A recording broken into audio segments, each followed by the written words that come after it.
எல்லாருக்கும் வணக்கங்க.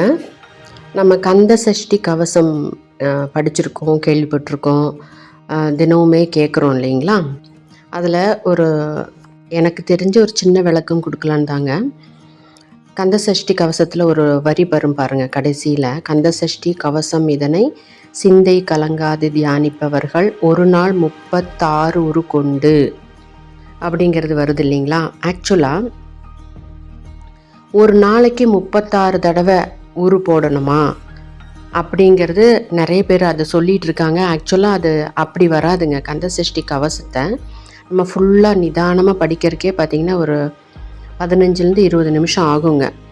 இதுவே 36 தடவை ஒரு நாளைக்கு நம்மளால் படிக்க முடியுங்களா? அந்த அந்த விளக்கம் இல்லைங்க அது. ஆறுமுகனோட 36 வகையான திரு உருவங்களை அப்படியே மனசில் தியானம் பண்ணுங்க அப்படிங்கிறதாங்க அதனுடைய அர்த்தம்.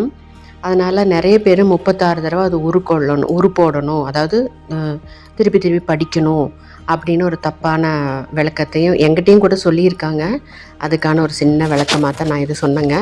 இதில் ஏதாவது உங்களுக்கும் ஏதாவது கருத்து சொல்லணுன்னாலும் சொல்லுங்கள். ஓகேங்க, பாய், தேங்க்யூ.